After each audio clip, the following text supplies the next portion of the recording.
अंग्रेज इस देश में आए, उनको लगा कि इस देश में तो अथाह संपदा है। उन्होंने जब ये देखा कि यहाँ पे ना तो इनको लूटने वालों पे कोई रोक है, इनको चाहे जितना लूटो, यहाँ पे शासन हमेशा करना चाहिए हमें। अब हमेशा शासन करने के लिए जरूरी क्या था कि यहाँ के मूल निवासियों को, यहाँ के वासियों को यही कह दिया जाए कि तुम यहाँ के नहीं हो। उनके दिमाग में, उनके आने वाली पीढ़ी के दिमाग में ये डाल दिया जाए कि तुम भी यहाँ के नहीं हो, क्योंकि कल कोई ये कहे कि तुम बाहर से आए हो अंग्रेजों को, उससे पहले उन्होंने इस थ्योरी को लागू करना समझदारी समझी। अरे तुम भी तो यहाँ के नहीं हो, तुम भी तो बाहर से आए हो। पहली रामायण मिलावटी की गई, दूसरी महाभारत मनुस्मृति बेहिसाब मिलावट, जो चीज उसमें है ही नहीं। अश्वमेध यज्ञ का मतलब घोड़े की आहुति चढ़ाना, गौमेध यज्ञ का तक गऊ की यज्ञ में आहुति चढ़ाना, नरमेध यज्ञ का उन्होंने आदमी की आहुति देना लिख दिया। बिना संस्कृत भाषा के उस मूल ज्ञान को जीवित रखना, सुरक्षित रखना बेहद मुश्किल काम है। इसलिए संस्कृत को जीवित रखना हम सबकी पूरी तरह से जिम्मेदारी है। युवा अगर थोड़ा सा सोचेगा तो उसको समझ में होगा कि क्या उसको करना चाहिए, क्या उसके देश के हित में है। मैं आर्य समाज की ओर से एक ही संदेश दे सकता हूं कि दुनिया में कोई भी आदत ऐसी नहीं है जिसको आप विलफुली चाहो छोड़ ना पाओ।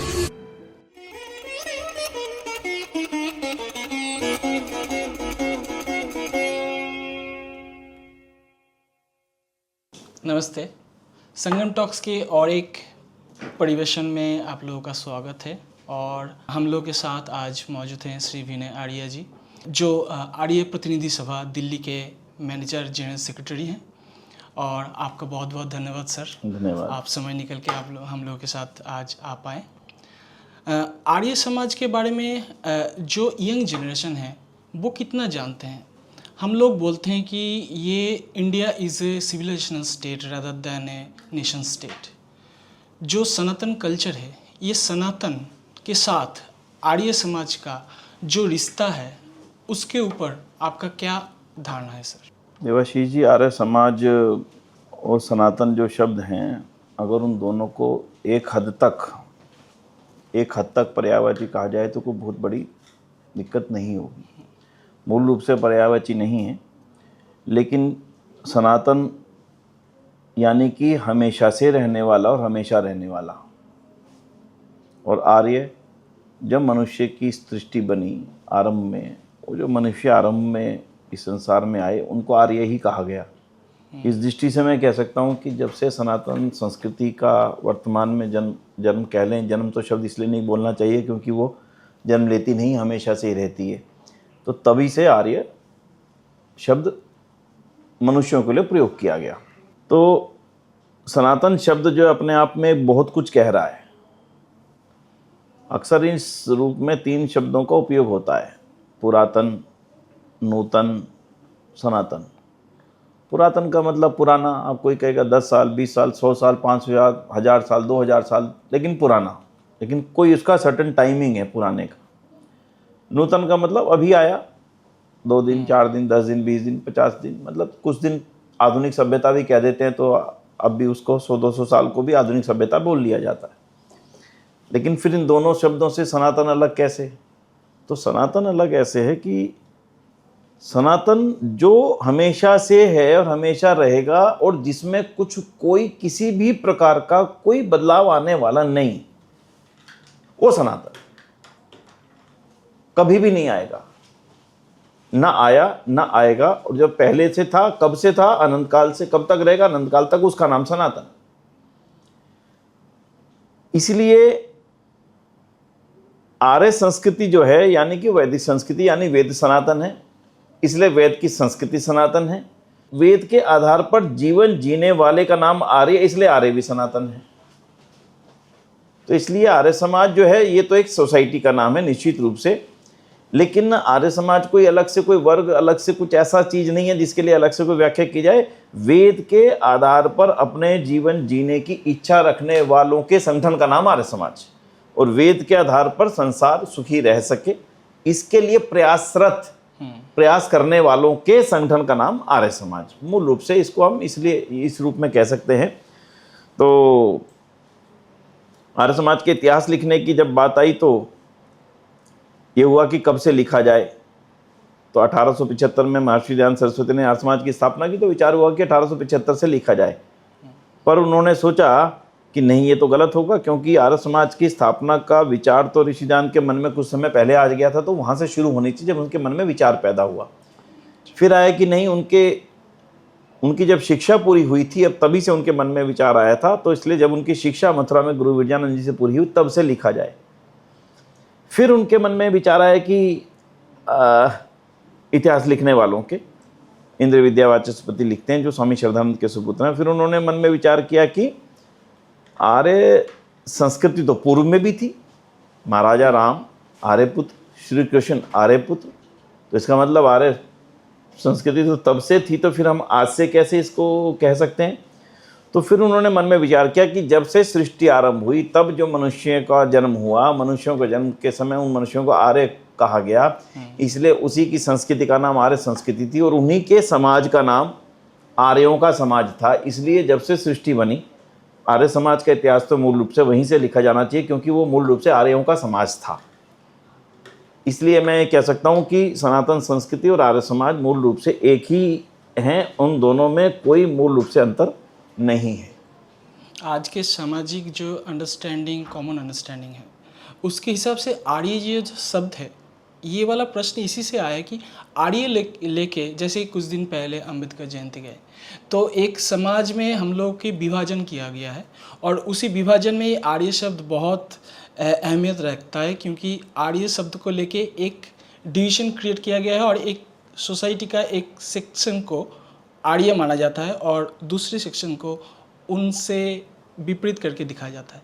लेकिन मुझे नहीं लगता, आप भी समझ सकते हैं, आर्य समाज के बारे में जो भी जानते हैं, जो लोग उनके कार्य प्रणाली के बारे में जानते हैं और लोगों को जानना चाहिए, आप इस बारे में क्या कहना चाहेंगे कि ये आर्य समाज इस ऊपर समाज को एकत्रित करने के लिए ये जो सोशल इंजीनियरिंग को लेके ये डिवीज़न क्रिएट किया गया है, इसके ऊपर प्राचीन काल से ही, जब से इसका इनिशिएशन हुआ, तब से क्या क्या काम करते हुए जा रहे आर्य समाज?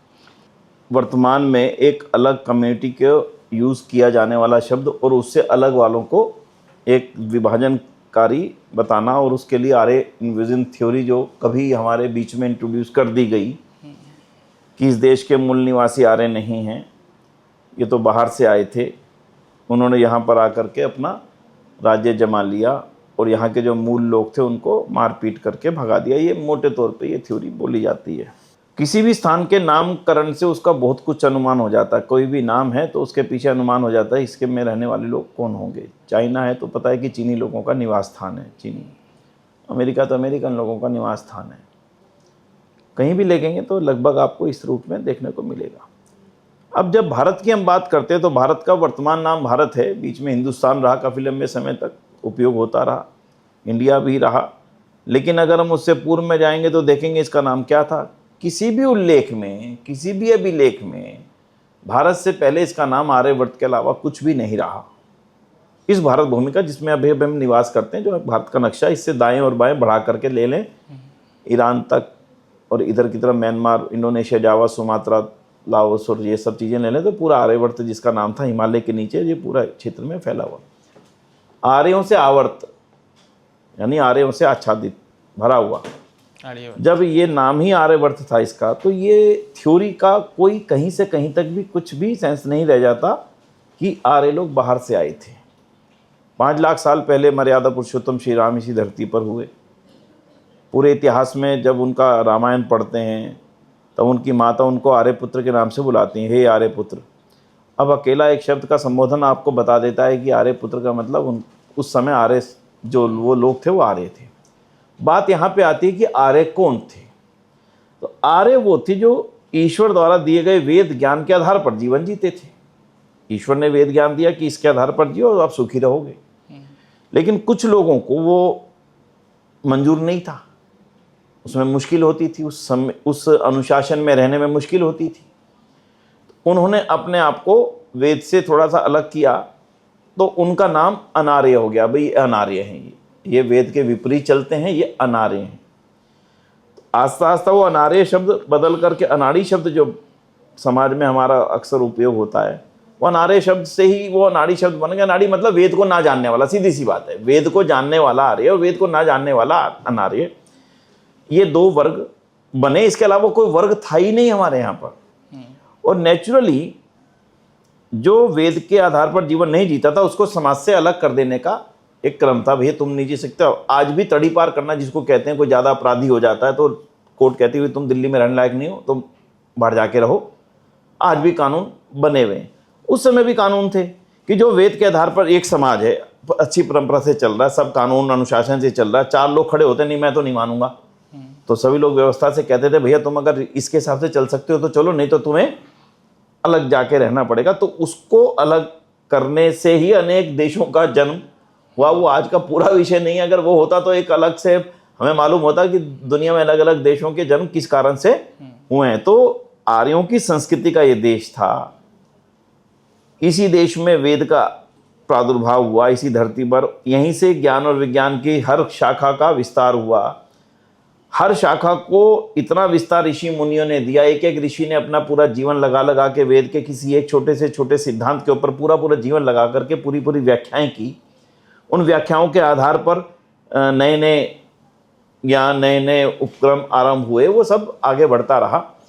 तो इस धरती पर उन आर्यों के सिद्धांत और संविधान के विपरीत चलने वालों को इसके साथ में नहीं रहने दिया जाता था, लिहाजा उनको अलग कर दिया जाता था। वो अलग देश बनते चले गए कुछ कुछ। तो इसलिए आज आप जो कह रहे हैं कि आर्यन विजन थ्योरी कोई बहुत पुरानी नहीं है। नहीं। अंग्रेज इस देश में आए, उनको लगा कि इस देश में तो अथाह संपदा है। उन्होंने कभी इतना कल्पना ही नहीं की थी, उनका देश ही छोटा सा था, उसमें कितना कुछ होगा। उन्होंने जब ये देखा कि यहाँ पे ना तो इनको लूटने वालों पे कोई रोक है, इनको चाहे जितना लूटो, और यहाँ तो इतना है कि लगातार सोना उगलती है धरती, लगातार सोना उगलती है धरती, पानी इतना है, भूमि इतनी उर्वरा है, तो यहाँ तो लूटते रहो लूटते रहो। उसके मन में इच्छा हुई कि यहाँ पे शासन हमेशा करना चाहिए हमें। अब हमेशा शासन करने के लिए ज़रूरी क्या था कि यहाँ के मूल निवासियों को, यहाँ के वासियों को यही कह दिया जाए कि तुम यहाँ के नहीं हो। उनके दिमाग में, उनके आने वाली पीढ़ी के दिमाग में यह डाल दिया जाए कि तुम भी यहाँ के नहीं हो, क्योंकि कल कोई ये कहे कि तुम बाहर से आए हो अंग्रेजों को, उससे पहले उन्होंने इस थ्योरी को लागू करना समझदारी समझी। अरे तुम भी तो यहाँ के नहीं हो, तुम भी तो बाहर से आए हो, ताकि यहाँ पर रहने में उनको कोई रुकावट ना डाले और वो शासक बन करके हमेशा के लिए यहाँ पर रह सके। और उनकी वो थ्योरी चलती गई, मैच्योर होती गई, और यहाँ के कुछ वर्गों को उन्होंने हमसे अलग करके कहा कि तुम तो मूल निवासी थे, ये लोग वो हैं जिन्होंने आपको आकर के मारा पीटा, तुम्हें तपाया, तुम्हें कमजोर कर दिया।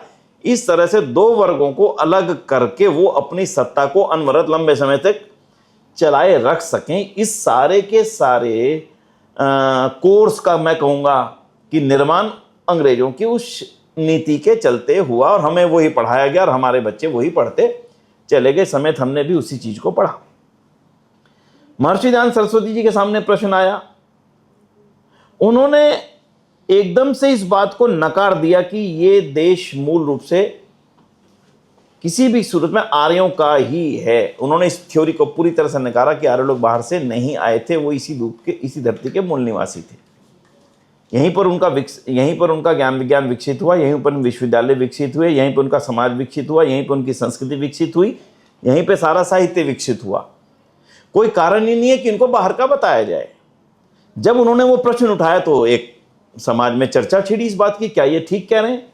तब ऋषि दयानंद ने कहा कि हमारी संस्कृति का विस्तार हिमालय पर्वत के नीचे और हिंद महासागर के दाएं और इंडोनेशिया, जावा, सुमात्रा, मलाया, ये सिंगापुर आदि सभी देशों तक, इधर की तरफ अफगानिस्तान, पाकिस्तान, वर्तमान पाकिस्तान तो कुछ ही समय से पहले की बात है, अफगानिस्तान और आगे इराक तक हमारा ही शासन था। इस पूरे क्षेत्र का नाम आर्यवर्त था और यही के राजाओं का सारी दुनिया पे शासन था।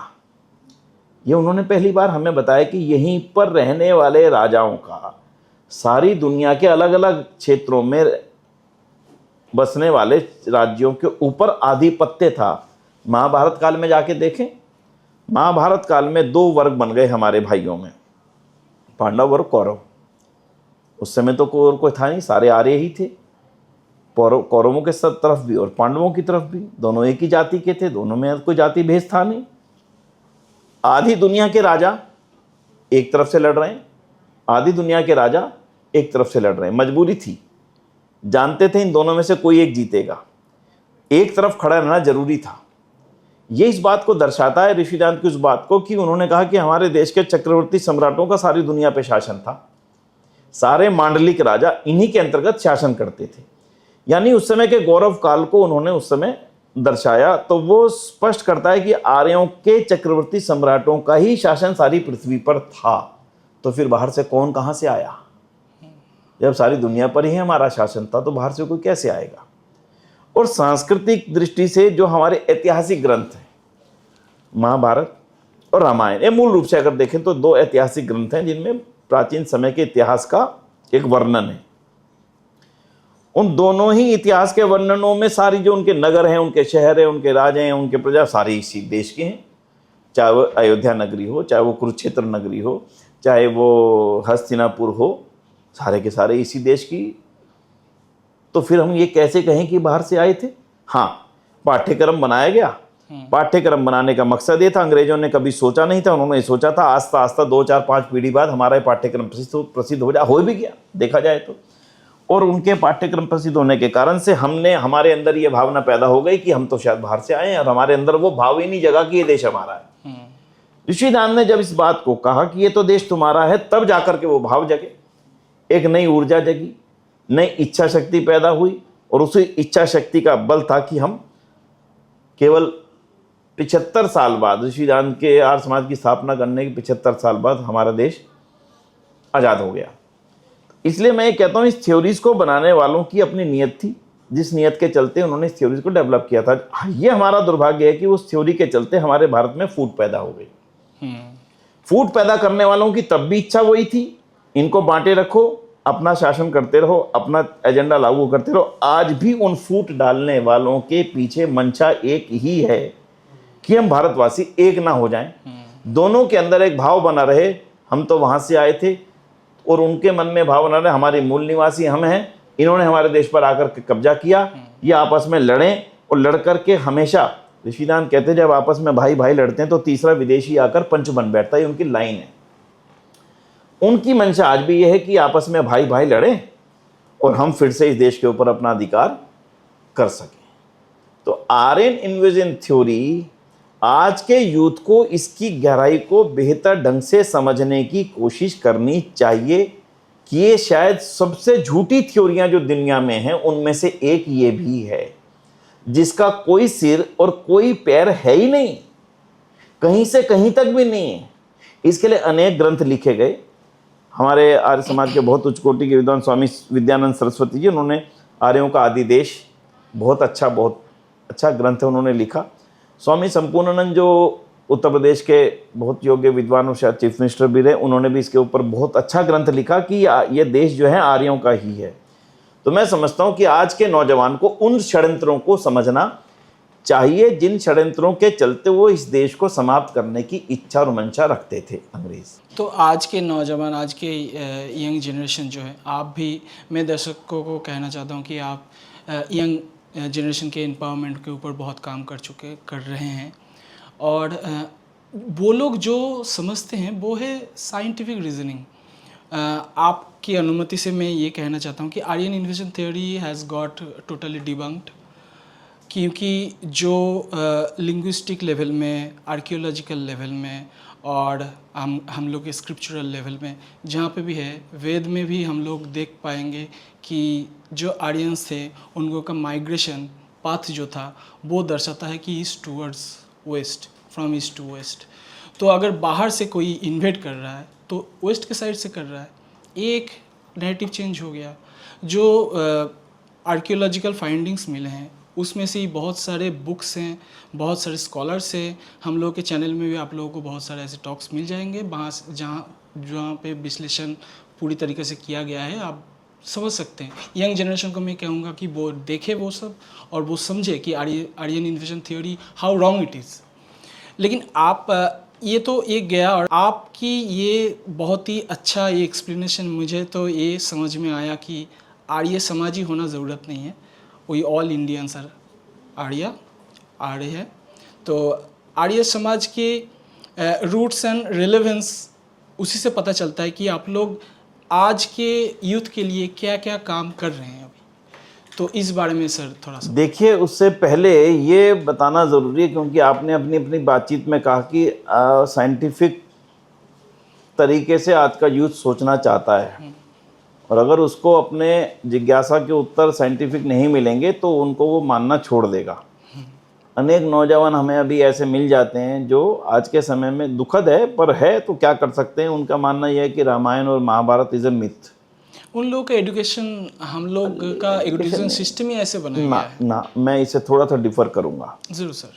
मैं बचपन में हमारी क्लास में रामायण ग्रंथ के रूप में लगाया गया था। अब मुझे पता नहीं है वो कोर्स में है या नहीं, हमने पढ़ा, तो मैं ये नहीं कह सकता कि हमारे सिस्टम में पढ़ाया नहीं गया।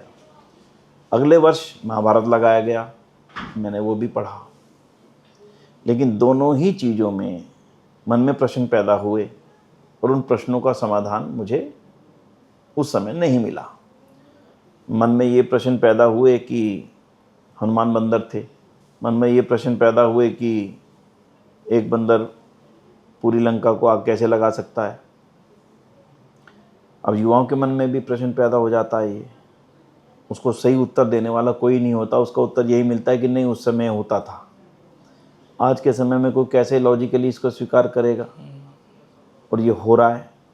जब आपका बच्चा आपसे पूछे कि लंका तो एक बहुत स्मार्ट सिटी थी, इतना बड़ा राज्य था, सोने की लंका कहा जाता है, भवन बने हुए थे, इतने सुंदर राज्य, जो उसका वर्णन किया गया लंका का एक आलीशान, तो उसमें सेना भी थी, पुलिस भी थी, हर व्यवस्था थी।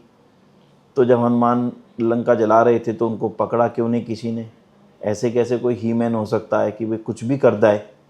अगर कुछ भी कर सकने की पोजीशन थी तो फिर बाद में इतनी सेना ले जाने की ज़रूरत क्या थी? फिर तो अकेले ही सब कुछ कर सकते थे, पूरी लंका को आग लगा सकते थे, जिस चाहे को उठा के ला सकते थे। अब ये जब प्रश्न डेवलप होते हैं बच्चे के मन में और उनका उत्तर सही उसको मिलता नहीं, अंत में उसको ये लगने लगता है कि ये सारी मिथ स्टोरीज हैं, केवल स्टोरी के रूप में बना दी गई, प्रसन्न होने के लिए, कहने के लिए, जबकि ये हैं तो सब आधार पर, बिना आधार के तो नहीं है। तो अब बच्चा कैसे माने, बच्चा कैसे समझे, युवा कैसे समझे? युवा के मन में दो हिस्से हैं, पहले तो उसने अपनी कहानियों से ये समझ लिया कि ये सब मिथ है, और दूसरा जिनका एजेंडा ही ये था कि हमारे नौजवानों के दिमाग में ये सेट करना कि ये मिथ है, उनका एजेंडा उसके कहने से और उसके उनसे प्रश्न ना मिलने से दोनों एक हो रहे हैं। उनको लग रहा है हाँ ये ठीक कह रहा है, मैं भी इसके उत्तर नहीं ढूंढ पा रहा हूं, इसलिए उसको वो ठीक लगने लगता है। अब इसका समाधान अगर हम तर्क के साथ नहीं करेंगे तो दिक्कत होगी। एक बच्चे ने मेरे से पूछा कि ये कैसे हो सकता, हाउ इट इज पॉसिबल कि हनुमान जी सूर्य को मुंह में रख लें? मैं आपसे ही पूछूंगा तो आप इसका क्या उत्तर देंगे? आप कहेंगे नहीं सर, मे बी पॉसिबल। अब भाई पॉसिबल कैसे ना, अब आज का बच्चा कैसे मानेगा? आप बताइए कैसे मानेगा? कोई तरीका है उसके मानने का? लेकिन जब हम इसको अलंकारिक भाषा में समझेंगे तो समझ में आ जाएगा कि सूर्य को मुख में रखने का अर्थ कोई सूर्य को उठा के मुख में रखने का नहीं था। सूर्य का मतलब सूर्य सिद्धांत की विद्या को जानने वाले, उनको अच्छी तरह से समझने वाले, और सूर्य विद्या के महान ज्ञाता, सूर्य सिद्धांत के महान ज्ञाता वीर हनुमान। आज भी हम कह देते हैं कभी किसी को, बहुत पढ़े लिखे व्यक्ति को, कि आपने तो यार अपने मैथमेटिक्स का मैंने 4 सवाल दिए, 17,853 गुना 15,815, आपने आधा सेकंड में उसका उत्तर दे दिया। तो मैं ये कहूँगा आपने तो कमाल है भाई साहब, आपने तो गणित को कूट कूट के पी रखा है। अब इसका मतलब आपका गणित थोड़ी पी रखा है, इसका अर्थ यह कि गणित विद्या को आपने अच्छी तरह से अंगीकार किया हुआ है। अब जब बच्चे को ये समझाया गया कि बेटा देखो हनुमान जी सूर्य विद्या के ज्ञाता थे, और सूर्य सिद्धांत के जानने के कारण से हमने कहा कि उनके मुख पे तो सरस्वती निवास करती है, जैसे हम बोल देते कभी कभी। अब सरस्वती थोड़ी निवास कर रही हैं यहाँ पर, सरस्वती का मतलब विद्या निवास कर रही हैं। कुछ भी आप पूछते हैं उत्तर देने की क्षमता वो रखता है हर प्रश्न का। तो उसी तरह से हनुमान जी के बारे में जब ये बात आई कि लंका को आग लगा दी, तो मेरे साथ तो प्रत्यक्ष घटी हुई घटना है, इसलिए मैं उसको भूलता नहीं हूँ। ऑस्ट्रेलिया में एक परिवार के साथ में, ऑस्ट्रेलिया न्यूजीलैंड में नहीं ध्यान रहा इस समय, परिवार के साथ में घटना हुई है, मेलबर्न की घटना है बिल्कुल सटीक। तो उनकी बेटी 12th में पढ़ती थी, उनको वहाँ पढ़ाया जाता था रामायण स्कूल में। उन्होंने कहा कि इट इज़ ऑल मिथ, सब असली ये भुलावा है, असलियत नहीं। मैंने कहा क्यों?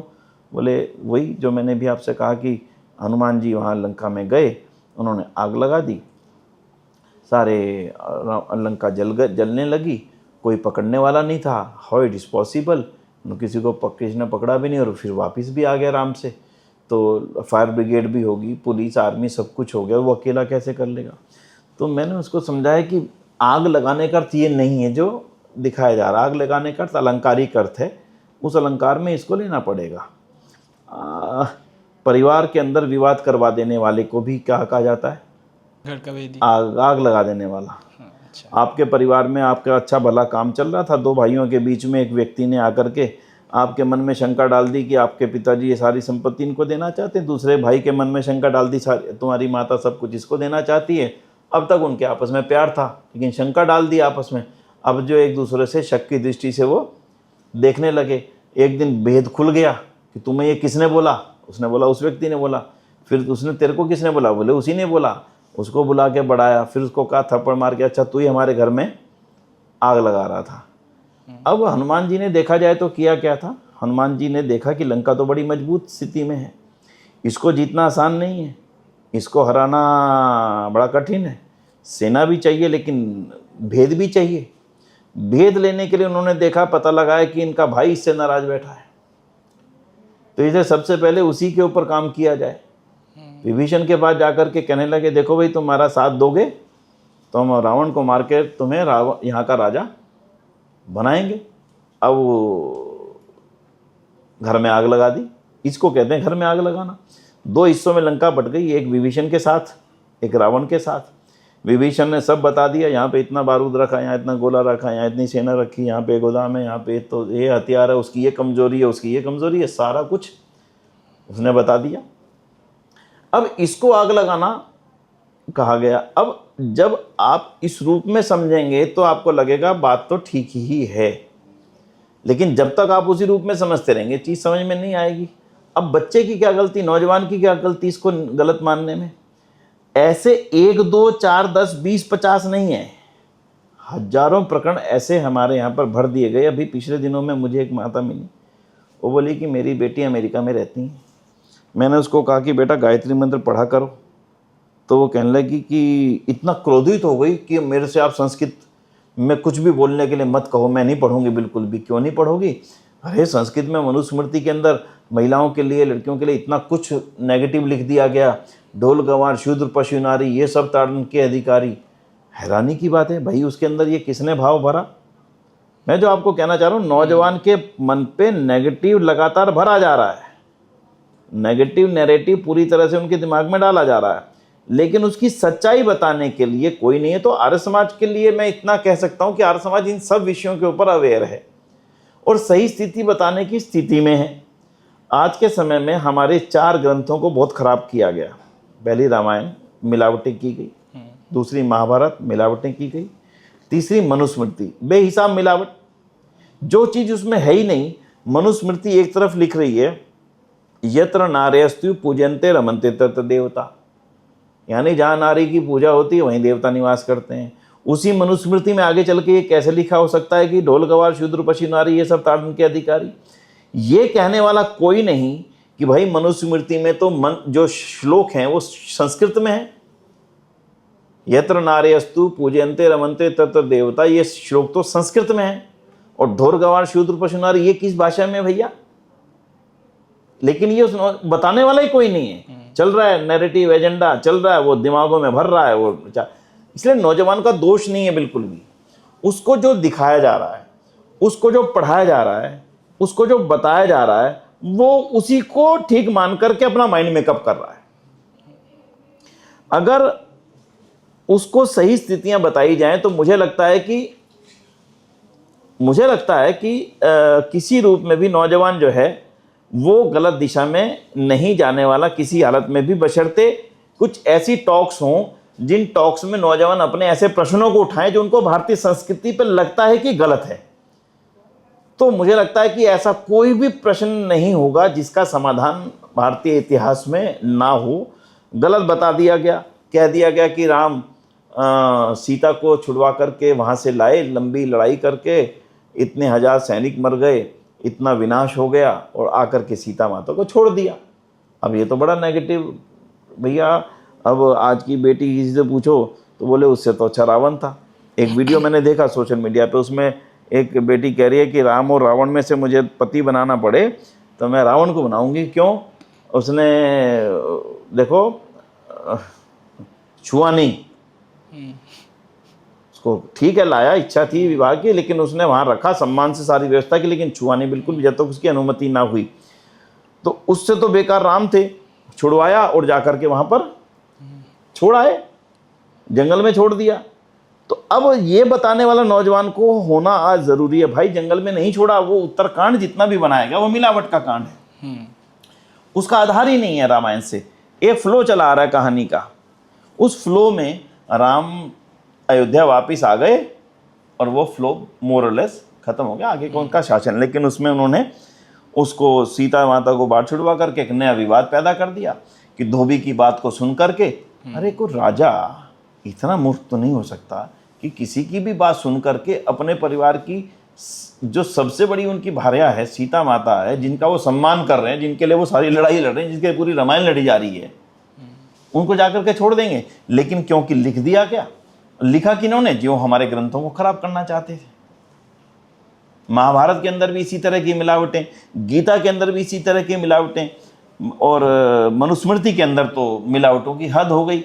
फिर अनेक ग्रंथों का हिंदू धर्म के ग्रंथों के नाम पर लिख दिया जाना, पुराणों का लिख दिया जाना, पुराणों को हिंदू धर्म का धर्म ग्रंथ बता दिया जाना, और उन पुराणों के अंदर जो कुछ लिख दिया गया वो तो ऐसा है कि सामान्य रूप से इस कैमरे के ऊपर चर्चा करना भी मुश्किल है। ना कोई इसे पढ़ सकता, ना कोई इसे सुन सकता, लेकिन उनको हिंदू धर्म का ग्रंथ बता दिया गया। अब जब आज का नौजवान उनको पढ़ता है, उसके मन में प्रश्न पैदा होते हैं। अब उन प्रश्नों का समाधान अगर उसको नहीं दिया जाएगा तो अंततः वो हिंदू धर्म से अपनी दूरी बना लेगा, या नास्तिकता पे आ जाएगा, या फिर कहेगा मुझे किसी धर्म से कोई भी लेना देना नहीं है। ये आज के समय की जो युवा की मूल समस्या है। आर्य समाज इसमें उसका हेल्पफुल है। आर्य समाज उसको मजबूती से उसका सही और गलत को बताने में सक्षम है। मनुस्मृति में एक भी ऐसा श्लोक नहीं जो किसी नारी के विरोध में, नारी के सम्मान के विरोध में, नारी के अधिकार के विरोध में, नारी के अस्तित्व के विरोध में, नारी की समानता के विरोध में हो। एक भी पंक्ति श्लोक ऐसा नहीं। मनुस्मृति में एक भी पंक्ति, एक भी श्लोक, एक भी ऐसी कोई चीज नहीं जो दलितों के विरोध में हो, किसी को नीचा या ऊंचा बनाती हो। किसी को जब ऊंचा नहीं बनाती तो इसका मतलब किसी को नीचा नहीं बनाती, सीधी सी बात है। दलित शब्द ही नहीं है, दलित शब्द के तो होने को दूर दूर तक कारण नहीं है। पहले ही समाज में दुर्भाग्य से शूद्र शब्द को दलित बना दिया गया, जबकि शूद्र शब्द दलित का वाचक नहीं है। मनुस्मृति के आधार पर तो कहें, शास्त्रों के आधार पर कहें तो पैदा होते हुए सभी दलित, सभी शूद्र हैं। जब मनुष्य पैदा होता है वो सारे ही शूद्र हैं, पढ़ करके ही वो कुछ बनता है। अनपढ़ तो चाहे अमीर परिवार का बच्चा हो और किसी गरीब परिवार का बच्चा हो, दोनों एक समान है। मनुस्मृति में तो उल्टा ये विधान है कि जो जिस भी रूप में पैदा हुआ है उसको अपने उस पोजीशन से ऊंची पोजीशन तक पहुंचने का पर्याप्त साधन राज्य में मौजूद है, बिना किसी पैसे के। यानी उसका खर्चा कोई नहीं होगा और वो अपनी योग्यता से कहीं तक पहुंच सकता है, मेहनत से और योग्यता से। ये व्यवस्था तो मनुस्मृति में है। तो उस मनुस्मृति में जिसमें अति दरिद्र के यहाँ भी पैदा हुआ बच्चा ऊंचे से ऊंचे स्थान को प्राप्त करने की राज्य की ओर से निःशुल्क व्यवस्था का लाभ उठा सकता है, उस मनुस्मृति को कैसे कहा जाए कि ये किसी की विरोधी है? मनुस्मृति किसी की विरोधी नहीं। मनुस्मृति तो आदि संविधान है जिसने मनुष्य के समाज को जीना सिखाया, मनुष्य के समाज को एक दूसरे के साथ रह करके आगे बढ़ने का रास्ता दिया। उल्टा मनुस्मृति तो पढ़े लिखे व्यक्ति को ज़्यादा जिम्मेदार मान रही है कि अगर जो सबसे पढ़ा लिखा व्यक्ति है समाज का, जिसको हम ब्राह्मण कहते हैं, सबसे ज़्यादा पढ़ लिख गया, जो पढ़ाने की क्षमता रखता है, उस पढ़ने की योग्यता रखता है, अगर वो कोई गलत काम करता है तो उसको इतना गुना दंड लगना चाहिए, 32 गुना 16 गुना जो भी। और अगर कोई ज़्यादा पढ़ लिख नहीं पाया, अनपढ़ रह गया, अगर वो समान अपराध करता है तो उसका 16/1 यानी कि 1 गुना दें। उसका 100 रुपया अगर आपने उसका दंड रखा हो, मान लीजिए रेड लाइट पार करने का उदाहरण ले लेते हैं, अगर अनपढ़ व्यक्ति के लिए 100 रुपये दंड है तो पढ़े लिखे के लिए 1600 रुपये दंड है। अब इसको क्या कहेंगे, ये लॉजिकल है कि नहीं? नहीं, तो तात्पर्य मैं यही समझता हूँ कि आप जानते, जब आप ज्ञान प्राप्त कर चुके हैं तो आप जानते हैं कि ये मैं बुरा काम कर रहा हूँ, आपका ज्ञान है, ज्ञान रहते हुए कर रहे हैं। हाँ, और जिसका इतना ज्ञान वो प्राप्त नहीं किया है तो वो अनजाने बन के कर रहा है, तो उसका फल उसको कम मिलना चाहिए फिर। किसको? इसीलिए तो मैंने बोला, यही तो मैंने बोला कि व्यवस्था यही है कि जो अनपढ़ है उसको नहीं पता कि ये गलती कर रहा है। अंडमान निकोबार में कुछ जातियां ऐसी हैं जो अभी किसी के संपर्क में नहीं आई हैं, जारवा हैं, सेंटिनल हैं, तो उनमें से जारवा लोग कुछ कुछ शहर के आसपास रहने लगे, मनुष्यों से देखते हैं तो वो बचते नहीं हैं, लेकिन अभी उन पर कोई कानून लागू नहीं होता। अगर वो किसी की कार का शीशा तोड़ देंगे तो उन पर कोई अपराध नहीं लगेगा। अगर वो किसी को पकड़ करके मार देंगे तो उनको जेल में बंद नहीं रखा जाएगा, उनको पशु मानेंगे, मतलब पशु समान। भाई इनको पढ़ा लिखा नहीं है, इनको क्या दंड देना, इनको पता ही नहीं है कि मारना गलत है, ये तो अपनी सुरक्षा के लिए मार रहे हैं। इनको लगा कि ये इसको मार देंगे इसलिए इन्होंने इसको मार दिया। तुम क्यों गए थे इसके पास, तुम्हें इनसे दूर रहना था। अब बात समझ रहे ना? तो जो पढ़ा लिखा नहीं है उसके लिए दंड कम है मनुस्मृति की व्यवस्था में। मैं जो कहना चाह रहा हूं कि मनुस्मृति को सही ढंग से समझाने गया, मनुस्मृति को सही ढंग से समझाने के प्रयत्न उतने नहीं हुए जितने होने चाहिए थे। आर्य समाज ने एक अच्छा काम किया, इन सभी ग्रंथों के एक शानदार वर्जन जिसमें मिलावट वाले हिस्सों को अलग कर दिया गया, और वो मिलावट वाला हिस्सा क्यों है ये बताते हुए, उसका लॉजिक बताते हुए कि ये इसलिए मिलावट वाला हिस्सा है क्योंकि इससे मैचिंग नहीं है जो मूल रूप से पुस्तक का फ्लो, भाषा, उसकी शैली चलती चली आ रही है, उससे इसका कोई मैचिंग आपस में नहीं है, इसलिए गलत है, इसलिए इसको अलग कर देते हैं। मनुस्मृति की भी विशुद्ध मनुस्मृति प्रकाशित की गई, रामायण भी, महाभारत भी। गीता में इतने श्लोक भर दिए गए, आज सैकड़ों तरह की गीता बाजार में उपलब्ध हैं। अब आम आदमी को कैसे पता लगेगा कि भैया इनमें से गीता ठीक कौन सी है? तो आज आर्य समाज ने इन सब चीज़ों पे काम किया, साहित्य क्षेत्र में काम किया, आज ये सब चीज़ें उपलब्ध हैं। और सबसे ज़्यादा मिलावट तो वेद में की गई। वेद के अर्थों को बदल बदल करके कहाँ से कहाँ तक क्या क्या उसके अर्थ निकाल दिए गए। गौ अश्वमेध यज्ञ का मतलब घोड़े की आहुति चढ़ाना, गौमेध यज्ञ का तक गौ की यज्ञ में आहुति चढ़ाना। अरे भैया गौमेध का यज्ञ का मतलब गौ का पालन, अश्वमेध यज्ञ का मतलब राज्य की सुरक्षा और मजबूती देना, अलग अलग अर्थ थे। नरमेध यज्ञ का अर्थ उन्होंने आदमी की आहुति देना लिख दिया कि आदमी की ही बलि कर दी जाए। तो कहने का अर्थ क्या है कि इन सभी ग्रंथों को नौजवान जब पढ़ता है या इनके अर्थों को देखता है तो वो भ्रमित होता है, भ्रमित होकर के वो धर्म के प्रति थोड़ा सा अनमनस्क हो जाता है कि कोई कुछ नहीं, सब बेकार की चीज़ें। अंततः नुकसान देश का और भारतीय संस्कृति का होता ही होता है। आर्य समाज इस दिशा में यही काम करता है कि जब भी कुछ इस तरह के प्रश्न पैदा होते हैं उनका समाधान सही ढंग से, चाहे वो रामायण को लेकर के हो, रामायण की घटना को लेकर के हो, महाभारत की किसी घटना को लेकर के हो, और वीर हनुमान को लेकर के हो, या जो भी कुछ भी, और खासकर मनुस्मृति को लेकर के और वेदों को लेकर के हो, उनके समाधान को करने का दायित्व आर्य समाज ने लिया और उसको निभाता रहा है, वर्तमान में भी निभा रहा है और आगे भी इस काम को और बेहतर करने की कोशिश करेगा। बहुत बहुत धन्यवाद सर विश्लेषण के लिए। और संस्कृत भाषा भी शायद हम लोगों को फिर से पुनरुज्जीवित करना चाहिए भारतीय स्कूल सिस्टम में, कि हम लोग जो मिस इंटरप्रिटेशन, आप जो विश्लेषण कर रहे थे, मिस इंटरप्रिटेशन, मिस इंटरपोलेशन जो हो रहा है, उसकी वजह से हम लोग जो प्राचीन ग्रंथ हैं उनका जो वर्शंस हम लोगों को मिल रहा है, हम लोगों को पता नहीं चल रहा है कि कौन सा सही है कौन सा गलत है। बिना संस्कृत भाषा के उस मूल ज्ञान को जीवित रखना, सुरक्षित रखना बेहद मुश्किल काम है। इसलिए संस्कृत को जीवित रखना हम सबकी पूरी तरह से जिम्मेदारी है। जिस रूप में भी हम उसको रख सकें जीवित, हमें जीवित रखना ही हमारे लिए सबसे ज़्यादा आवश्यक है। मुझे लगता है कि आज का युवा कुछ हद तक शायद थोड़ा सा अवेयर हुआ है। हालांकि विदेशों में भी अनेक विश्वविद्यालयों में संस्कृत विभाग बने हैं, चल रहे हैं, अच्छे अच्छे संस्कृत विभाग चल रहे हैं। तो ये तो बात ठीक ही है कि बिना संस्कृत के तो कोई दुनिया की भाषा का जन्म नहीं हुआ, बिना संस्कृत के कोई भी विज्ञान और ज्ञान का जन्म नहीं हुआ। इसलिए उस मूल ज्ञान को, मूल विज्ञान को जीवित रखना है, उसके मूल सूत्रों को जीवित रखना है। तो संस्कृत भाषा का जीवित रखना इस समय की सबसे बड़ी ज़रूरतों में से एक है, और ये राजाओं को यानी कि शासकों को इसकी ज़रूरत को समझना और ज़्यादा गहराई से पड़ेगा। और आप जैसे चैनल्स के माध्यम से जब ये चीज़ें बार बार समाज के सामने जाती हैं तो मुझे लगता है हर व्यक्ति इसकी ज़रूरतों को समझने की कोशिश करता है और वो भी इसके प्रचार में सहभागी बनता है। तो मुझे लगता है कि ये बात बिल्कुल ठीक है कि आज के युवा को संस्कृत को और जानने की इच्छा होनी चाहिए, क्योंकि संस्कृत ज्ञान और विज्ञान का मूल है, मूल स्रोत वही है, बाकी कोई और मूल स्रोत नहीं है। एकदम ठीक सर। तो आर्य समाज के बारे में जितना भी मैंने सुना अब तक, मुझे लगा कि आर्य समाज अपनी कार्य प्रणाली में लगातार एडाप्टेशन किया हुआ जा रहा है। नई जनरेशन जो भी टेक्नोलॉजिकल इन्वॉल्वमेंट बढ़ते हुए जा रहा है टाइम के हिसाब से। तो आजकल की यंग जनरेशन का एक बहुत बड़ा इशू ये है कि ये जो सोशल मीडिया का इंटरवेंशन हुआ, social media is a powerful tool मुझे लगता है, लेकिन इसका sometime it's become a necessary evil. तो इस प्लेटफॉर्म में बहुत ही कुरुचिकर, बहुत ही असांस्कृतिक, बहुत ही कंटेंट भी परोस दिया जा रहा है और जो यंग जनरेशन वो उसको कंज्यूम कर रहा है। तो इस मुद्दे के ऊपर आपका धारणा है? देखिए, सोशल मीडिया तो अपने आप में प्लेटफॉर्म है, ना वो अच्छा ना वो बुरा। उसके ऊपर तो जो भी परोसा जाएगा, प्लेन पेपर है, आप उसके ऊपर जो चाहे छापें, उसमें पेपर की तो कोई गलती नहीं है।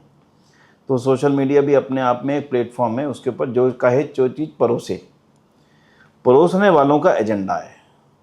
सोशल मीडिया से हमारे दिमाग पे इनसे पहले हमारे दिमाग को इन्फ्लुएंस करती थी किताबें, मैगजीन्स और मूवीज़। उस समय सोशल मीडिया नहीं था, तो जो एजेंडा परोसना होता था व्यक्ति के दिमाग तक पहुंचाने के लिए, उसके मूवीज़ में डाल दिया जाता था। और वो जब मूवीज़ बच्चा देखता था, लोग देखते थे, वैसे ड्रेस पहनने लगते थे, वैसे हेयर स्टाइल रखने लगते थे, वैसे ही शर्ट कोट पैंट तब वैसे ही बन जाते थे। किसी मूवीज़ ने राज कपूर की कोई चीज़ प्रसिद्ध कर दी, किसी मूवी ने ये प्रसिद्ध कर दी, किसी ने साधना हेयर स्टाइल प्रसिद्ध कर दिया, किसी ने कुछ प्रसिद्ध कर दिया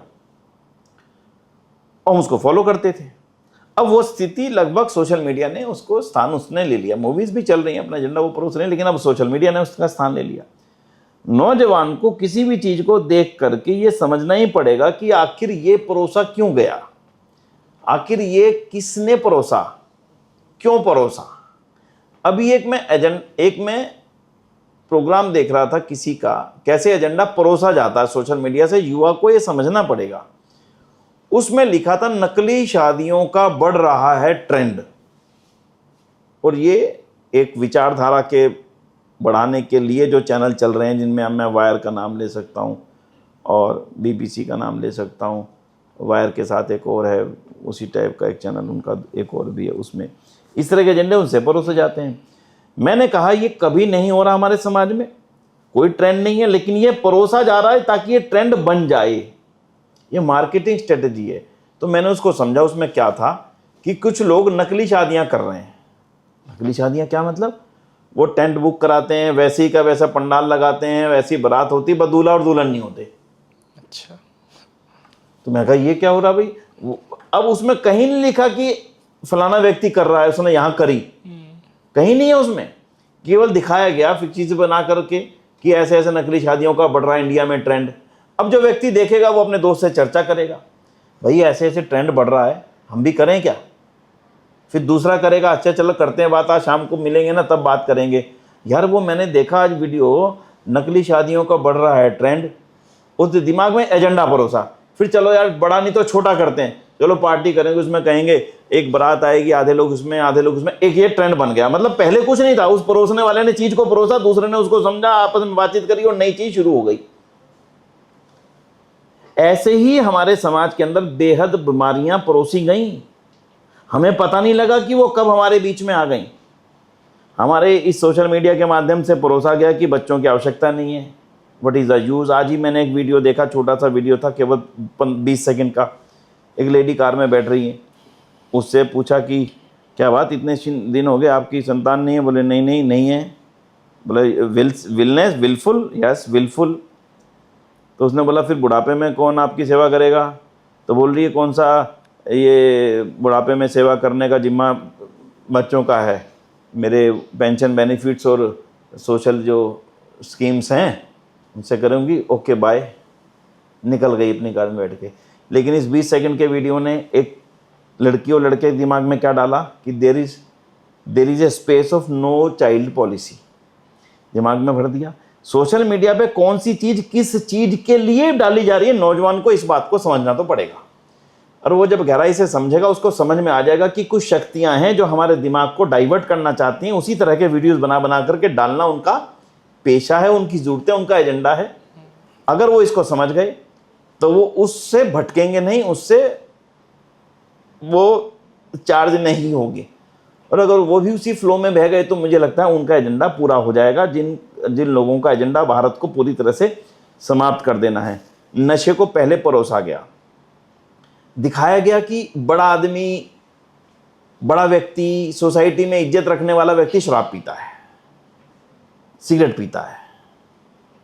तो आस्ता आस्ता जिसके बाद 2 पैसे भी जेब में नहीं था उसने भी कोशिश करी कि मैं भी थोड़ा बड़ा बनूं। तो बड़ा बनने का मकसद क्या था कि बड़ा बनूंगा तो मैं भी शराब खरीद सकूंगा, पीऊंगा। अब उसका मकसद, ये फिल्मों में ट्रेंड डाला गया, आस्ता आस्ता नीचे तक वो ट्रेंड बनता चला गया। फिर कहा कि ये सिगरेट शराब तो ये छोटे नशे हैं, रात को जो पार्टीज होती हैं वो असली नशा है। वह 3 4 5 घंटे नाचना, उसका दम मारो दम मिट जाए गम, बोलो सुबह शाम हरे कृष्ण हरे राम, वो गाना डाला गया और दिमागों में भरा गया कि नाइट पार्टीज और सुल्फा गांजा उड़ाना यही एक फैशन है, ये गरीब आदमी नहीं कर सकता।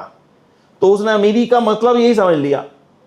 वो आस्ता आस्ता आस्ता आस्ता युवाओं में बढ़ा, खूब बढ़ा, आज के समय में भी है। तो आपने जो सोशल मीडिया की बात उठाई है, सोशल मीडिया पे हमारे बहुत सारे देश और समाज के दुश्मन अपने एजेंडे को परोसने का एक माध्यम बना करके बैठे हैं। हमारे और आप जैसे चैनलों का ये प्रयास होना चाहिए कि उन झूठे एजेंडे को और गलत एजेंडे को फैलाने वालों की नीयतों को हम दुनिया के सामने बता सकें। और युवा की खुद की भी जिम्मेदारी है। बेसिकली युवा गलत नहीं है, उसको जो दिखाया जा रहा है, उसको जो लगातार बताया जा रहा है, उसके लिए जो लगातार ही उसका आदर्श दिखाई जा रहा है, मेरा आदर्श ये है और वो ये करता है, मेरा आदर्श ये और ये करता है, मेरा आदर्श ये और ये करता है, तो फिर वो उसका उस तरह बह जाना एक सामान्य सी बात हो जाती है। तो मुझे लगता है कि सोशल मीडिया के ऊपर हम सब लोगों को एक्स्ट्रा ऑर्डिनरी वॉच करना और उसके उस एजेंडे को जो नौजवानों को और परिवारों को खराब करने के लिए परोसा जा रहा है स्पेसिफिकली, उसको पर्दाफाश करना और उसके बारे में सही जानकारी अपने नौजवानों को देने की आज के समय की सबसे बड़ी ज़रूरत मुझे लगता है। हाँ, सही जानकारी।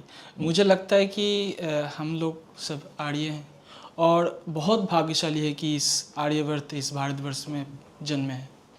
तो ये भाग्यशाली क्यों हैं?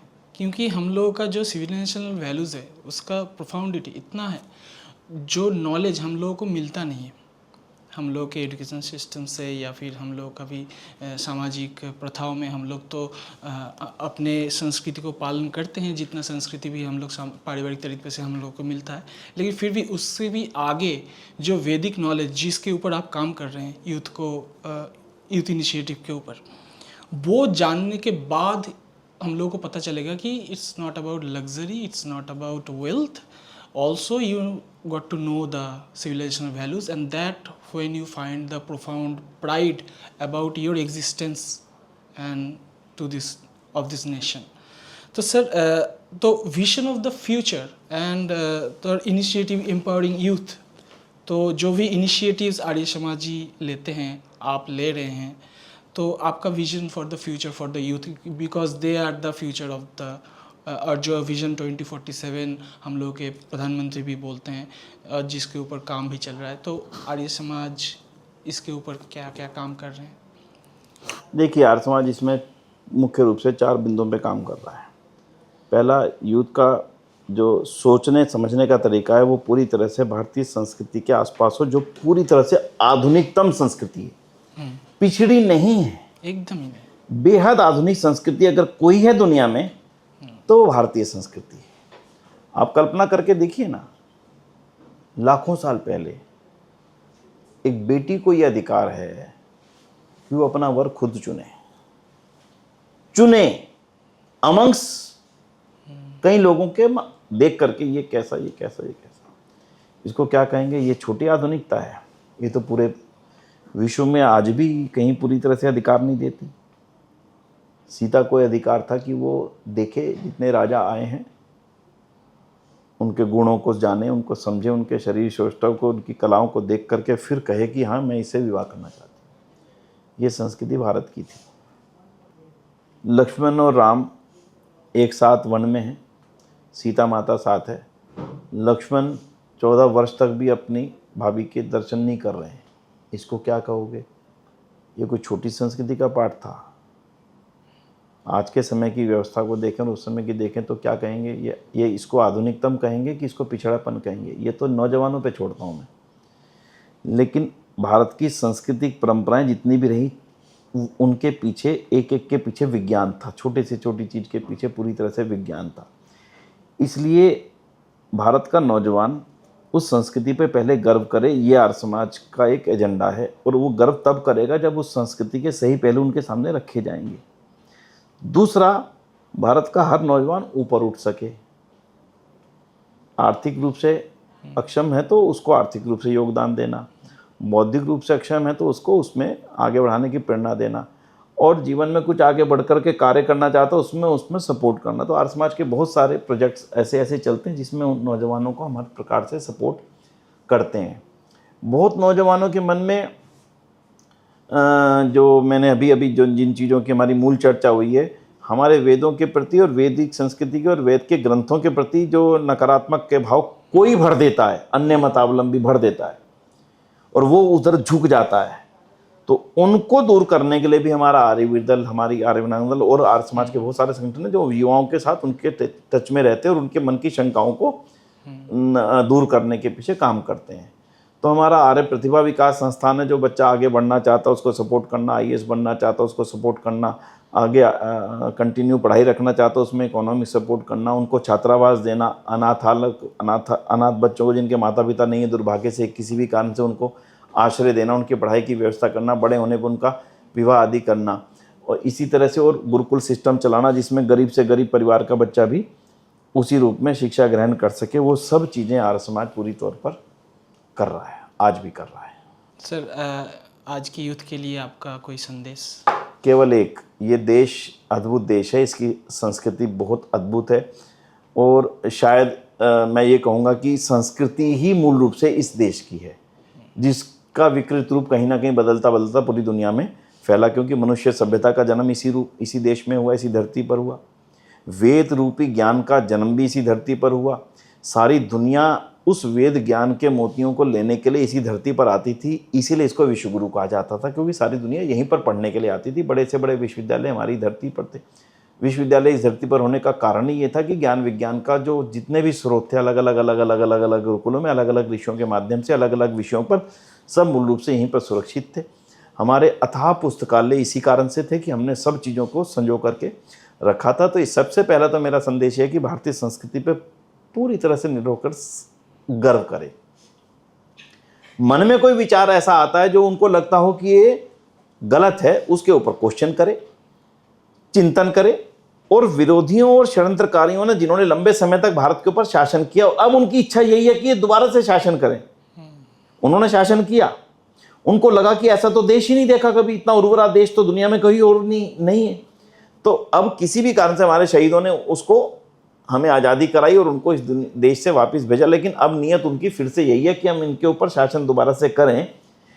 उन षड्यंत्रों से हमारे नौजवान सावधान रहें।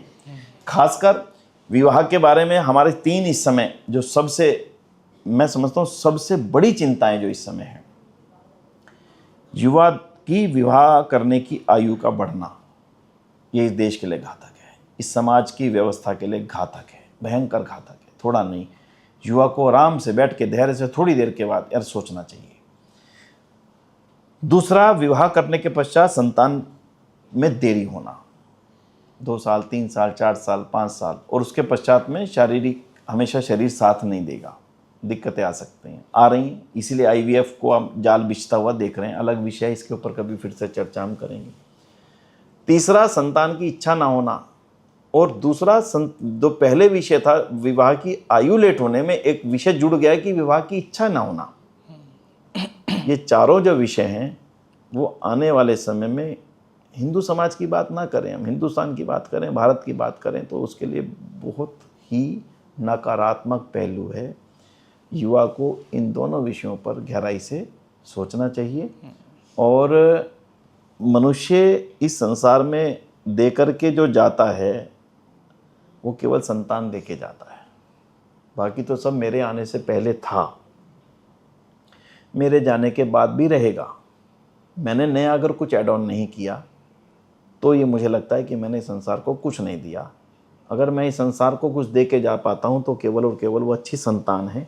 इसलिए हर मनुष्य की जिम्मेदारी है कि आने वाले समय के लिए इस संसार को चलाने के लिए एक अच्छी और बेहतर संस्कारी संस्थान का निर्माण करे और इस समाज को वो समर्पित करे। मेरा तो नौजवानों को मूल रूप से यही संदेश है। और नशे आदि बहुत चीज़ें ऐसी हैं जो अभी आनंद लग रहा है कि वो आनंद है, वो आनंद है नहीं। आनंद उन लोगों के लिए है जिन्होंने इसको प्लांट किया है। आनंद बेचने वाले के लिए वो पैसा मिल रहा है उसको, आनंद बनाने वालों के लिए उसको भी पैसा मिल रहा है, आनंद उसकी ऐड करने वालों के लिए उसको भी पैसा मिल रहा है। आनंद उस नशे को खिला करके नौजवान में जो बीमारियां पैदा होती हैं उससे इलाज करने के लिए जो दवाइयां बिक रही हैं उसका भी लाभ है।